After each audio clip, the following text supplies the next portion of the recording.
And we're live, folks. I'm back with a new video. Peace and blessings to my soul family. I hope you guys are doing amazing. I'm sending you guys amazing energy. And it's we out here. The title says it all. Hold on. Is Christianity solar worship, and is Jesus slash God the Son. So I'm about to get into it. So basically, this is Theory Thursday. I'm gonna get my input on it. So yeah, I'm just gonna break down how Christianity is solar worship. You know, and how Jesus became the Son of the universe or whatever, blah blah blah.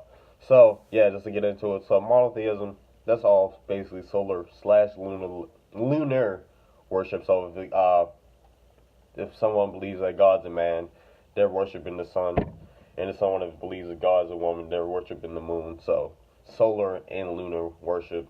So I just get that out the way. So I'm about to just break down, because yesterday I broke down how we're all star seeds, how we're all made of stardust. How do I say dust like that? Stardust, and our bones have stardust covered on it and on top of it. And our purpose, like once we were as star seeds, is for us to create a celestial body in the fourth, fifth, and sixth dimensional realm. So basically, in the fourth dimension, you'll create an oversoul body. Fifth dimension, you're creating a planet-like body, and the sixth dimension, you're creating a star slash sun body. And yeah, so and as a further, you can create a seventh, eighth, and ninth dimensional body, which is a solar system body, a galactic body, a universal body. Even though you're not the creator, but you are the universe.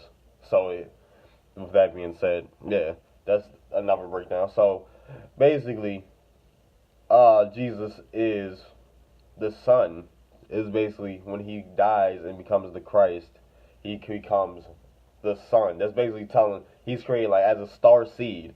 Jesus was teaching people all this stuff and whatnot. So Jesus, we were all a star seed. Jesus was a star seed, so he came from the sun and whatnot. They say he's a Pisces.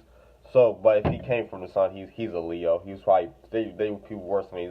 He's probably born in August and September and whatnot. Besides like December 25th, but that's something different. It was whatever. But yeah, since he came from the sun, since God made us put himself in flesh, they're both the same thing. They're the sun. Saying Jesus on the tree of life spectrum, he's on the sixth dimension. So just to compare, like all these other deities are were sun gods anyway. So Jesus is one of them as a sun god, and they were all sun gods. Hebrew was a sun god. Krishna basically was a lunar god, maybe. I don't know. I'm not very sure. But if we compare it to the Kemetic tree of life, they're basically the same. They're the same structure and all that, just different words and phrases. They all have the same types of dimensions and gods and whatnot. So it's all nine gods. Well, 10 maybe. And starting off with you, zero being the creator, and one being like the highest. One being the highest for real. So yeah, that's basically it. Well, not basically it. So I'm just breaking down how Jesus became the Son. Basically, he was starting off as a star seed like everyone else, and then as he built his celestial body on a on a to a sixth dimensional, since he was teaching, he was gaining wisdom, he was teaching everyone, he was healing everyone, so he's building up this afterlife for yourself, this heaven for yourself, which is a celestial body, and the hell would be transmuted back to earth. And once he died and became the Christ, he became the Son. And when he rose again, he became. So it was probably cloudy after he died, and then the sun rose. That's another symbolization for the sun rising. Of the resurrection. So he became the Son after a few days. So yeah, this is Theory Thursday, and Islam is lunar worship. So I don't really know much about the stories in the Quran, so it's probably basically the same, maybe. Is how someone became lunatic. Like Israelites, yeah, Yahweh, that believe in Yahweh and all that, and they believe like the black man of God and whatnot. They're basically worshiping the sun too.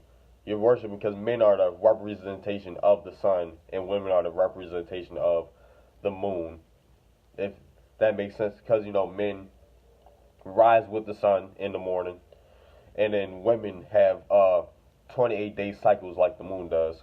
So basically, the period is based off the moon, and then our body is 70% water. So when the moon changes the tides, our body changes, our moods change with the moon, basically with water. Since our body is 70% water, and stars are made out of water, planets are basically stars. So that everything is made out of water basically, and then we're on top of water on Earth. We're on top of water. So and yeah, and Earth is a feminine planet, is a feminine dominant planet. The sun is a masculine star. The sun is a masculine star. And it's basically worshiping on Sunday. You're worshiping the sun on Sunday because the Sunday is the day ruled by the sun. So that's when you can you can showcase yourself and shine bright on Sunday. That's why a lot of preachers and stuff, shine bright on Sunday. That's why church is held on Sunday and everything. So because that's the day of the sun and that's the day of solar worship. And I know some people have the Sabbath. That they basically just worshiping Saturn on that day. That's why God is like a disciplinary as well, because Saturn is the planet of discipline. So yeah, I'm about to end it here. Hope you guys found it amazing. Hope you guys enjoyed it. And Theory Thursday had to come out with something. You can just take this as a theory. I was just giving the information out. You can take it as however you want to take it. So peace, blessings, my soul family. Again, shout out to all the indigos. We vibrate high, we bleed indigo. I'm out. I love you guys. Peace.